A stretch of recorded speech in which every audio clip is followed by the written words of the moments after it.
Has the world gone mad with this woke ideology, and is it destroying sci-fi? Welcome to Sci-Trek, your sci-fi TV and movie channel.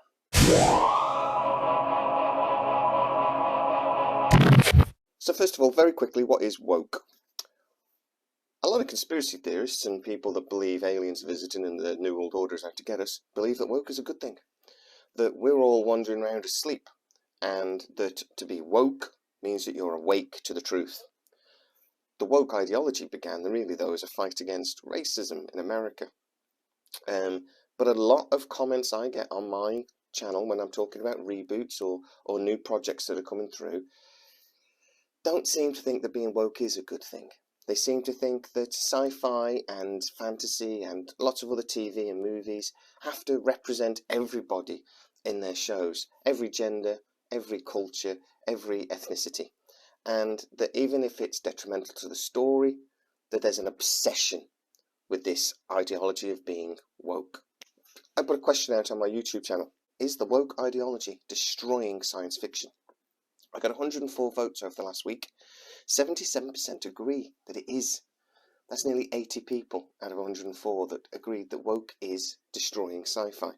Only 10%, 14 people out of 104 believe that it isn't, and 13% said, yeah, sometimes it does. That really surprised me. I was really shocked by that answer.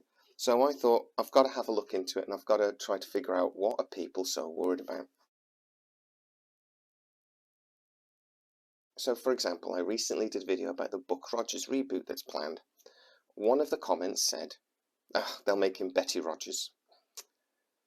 They seem to be a real concern that they might change the gender of a major character, and that change would be for no good reason other than to be woke. In science fiction, the most famous example of a major character being turned into a woman is probably Starbuck from the Battlestar Galactica reboot series.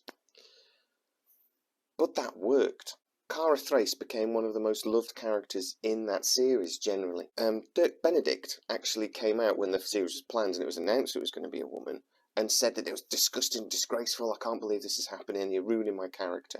But then later, Dirk Benedict and Katie Sackhoff actually did film video shoots together, and there's photos of them smoking cigars together and things, and he said he changed his mind and he loved the character. I'm going to come back to that in a minute though, because there was a reason why they turned Starbuck into a woman. If we're going to talk about major male roles being turned into women, we've got to mention Ghostbusters, right? The 2016 film was just awful from beginning to end. There does seem to have been that they turned the major characters into women, and that there was a large media backlash, social media and everything else. People hated the idea. Now, the writers and the producers and the actresses involved do seem to have reacted to that, and there is elements of the film where you do think there's an agenda to this, that all of a sudden the fact that they are women has become a point to the film, and to me that was a joke. It ruined the movie. But it actually wasn't Ghostbusters' biggest problem. The biggest problem of Ghostbusters is this is a bad film. It's written really badly. It doesn't respect the original movie at all, and I don't mean in that they were men and now they're women, so they're not respecting the original film. I mean that the comedy is completely different. The comedy of Ghostbusters is subtle. It's sarcastic. It's not really like, there's no like big jokes or slapstick or things like that. But that's what they tried to do in the Ghostbusters movie. The bit where his head gets flipped incoherent and doesn't make sense at times. It's just a bad film, and that's the problem I have with it. It's unwatchable, not because the main actresses have boobs instead of willies, but because it's written badly. James Bond. James Bond has just ended. Daniel Craig. Spoilers. They killed him. So I think they're going to have to reboot James Bond, and I actually have an idea for this. I think they should reboot James Bond as a much younger character, like still in the Navy sort of thing. Maybe he's like 19, 20, 21 sort of thing. They should reboot it from the beginning. That would make sense to me. But a lot of people have said, well, let's make James Bond a woman. It wouldn't work. But the reaction again in social media obviously did catch the attention of the TV producers, because again, spoiler alert, 007 in the latest James Bond movie is a woman. And to make it a little bit worse for the people who get really angry about this stuff, they made it a black woman. And her character is phenomenal. And that is the main argument a lot of people make about this, is that if you've got a strong male role, don't turn it into a woman. Just write a strong female character. That's what they did for the last 007 movie. They pointed out that, yes, James Bond doesn't necessarily have to be a man.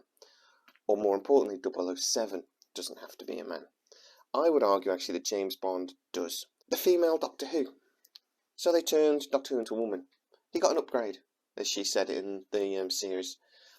I love that, and I don't think being male is intrinsic to, again, isn't central to Doctor Who's character.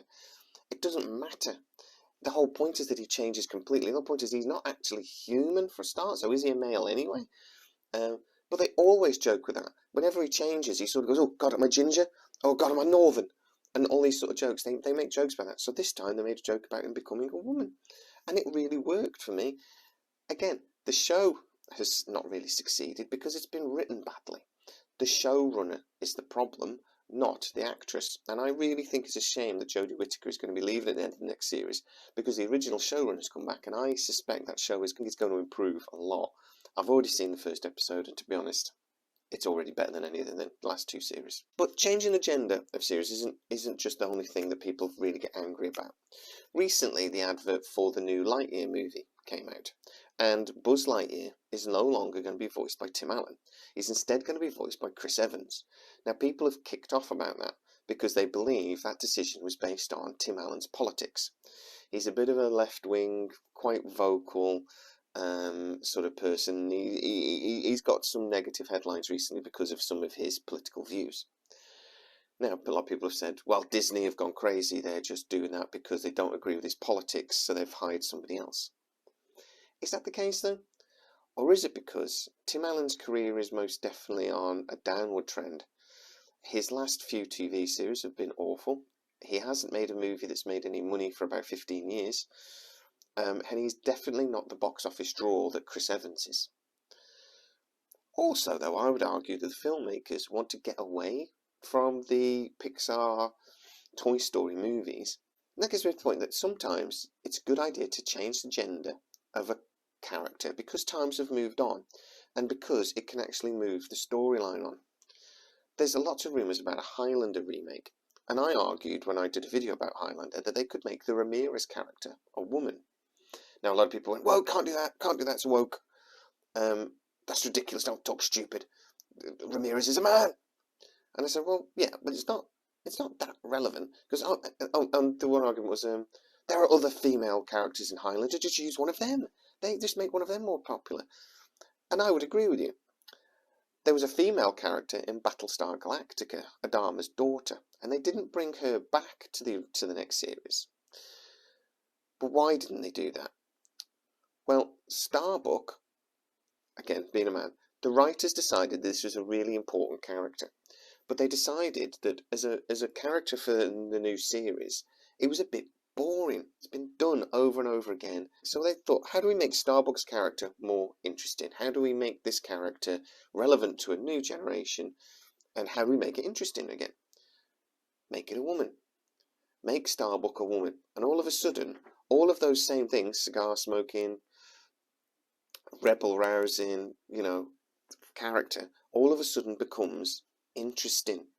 And the writers sort of went, as soon as they thought that, they had loads of ideas, and Starbuck became probably the most important character and definitely the most memorable character from that series. With Highlander, they could do something similar. Make the Ramirez character a woman. Now think about it. She turns up when the Highlander's confused and doesn't really know what's going on and needs training. She turns up and kicks his ass to begin with, and that'd be funny because one of the things they're talking about doing is doing Henry Cavill as the Highlander. I hope he can do a Scottish accent, better than a French accent. But so I think a little Michelle Yeoh should turn up and kick his ass, then train him. She then becomes like a mother-like figure, and then when the Kurgan turns up and lobs her head off, that will be far more of an impact into the movie than when Sean Connery was killed. I actually think that gives something to the story and adds an element, a layer to the story that the first film maybe lacked a little bit. Because what's worse than losing a father figure? Losing a mother figure. So this really comes down to my point that sci-fi has always been woke. Star Trek is woke. It's always been woke from the very start. Let that be a less battlefield, where the characters come on and they're black on one side and white on the other. The one character is trying to escape from the planet because the guys that are black on this side and white on this side, and then the others are the other way around, and the others are the other way around, think that being black on this side and white on the other is wrong. That is not a subtle metaphor about racism. That is an in-your-face about racism, and that racism isn't just wrong, it's stupid. They're the same. What difference does it make? And then we have the famous Kirk and Uhura kiss scene. So, not subtle, very woke. TNG had episodes that were basically the same as well. We have the transgender episode. The Outcast is an episode about Riker basically beginning a relationship and falling in love with a transgender character. They're all sort of, their entire species don't have a gender, they're not male or female, but she was born believing she was a female, and she was fighting for those rights, and then obviously while she's on the Star Trek Enterprise, she begins a relationship with Riker. That again is not a subtle metaphor about gender equality and gender choice. And I know it's a massively complicated issue, and psychology and everything else comes into it, but it is an important issue that we should consider.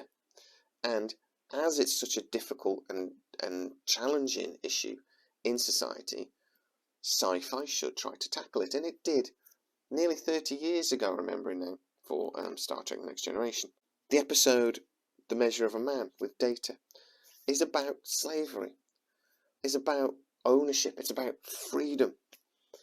I would argue that actually every robot in every sci-fi series ever is about the same thing. That robots become our slaves in lots of ways. That they then don't have the freedoms that we have. That is, again, not a very subtle metaphor about slavery and about freedom, about personal growth, about what it is to be human. That is throughout sci-fi. It's a backbone of sci-fi. It's always been there. But is that what's happening now? I would argue that sometimes people really do focus on Star Trek and Star Wars for this. It's not always.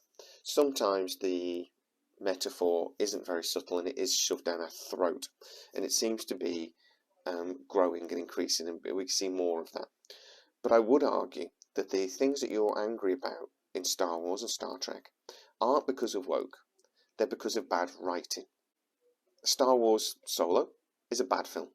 It's just a bad film. It's badly written, badly cast, everything. Everything was wrong with it. Large chunks of Star Trek Discovery aren't particularly a problem because they're woke. They're a problem because they're badly written. I have no problem with a male character becoming a female character if it's relevant to the story or makes the character more interesting in some way, or making the character gay like they did with the Sulu character as a little nod to the original actor.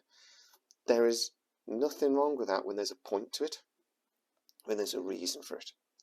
When they do it for no reason, they do it just because they can, or just because they want to make headlines, that is the problem. And I would make the point really strongly here that a lot of the time when filmmakers do this and they turn a character into a woman, it's not because of being woke, it's because they want to get some attention. That is cynical, but it works. So is woke destroying sci-fi? No. How can it be? Sci-fi's always been woke. Is bad writing and lazy writing destroying some sci-fi? Oh god, yeah. So if you're going to get angry about something, get angry about that. Now, as a little challenge, please, if you've got to the end of the video and you're not completely furious at me already, have a look at the comments. I want to bet you there are a load of comments on there about how I'm wrong from people that have not watched the video. And if you see them, please shout them out. Because this is a debate that's really quite important. And go on my Discord server. I'll put the link in the description. There is a series there that so you can go and ask the question, is woke destroying sci-fi? And I'd love to see your comments. And finally, please go and join our Facebook page. You can go and put all your silly little memes on there. You could start discussions on there. It's completely free and open as long as people don't take advantage of that. Please, there's a link in the description as well. And if you are new to the channel, please like, subscribe, hit that bell notification. It really helps us out. Now, that's my 20 minutes on my opinion. I would love to now hear yours, so please leave a comment. Thank you very much, and I'll see you next time.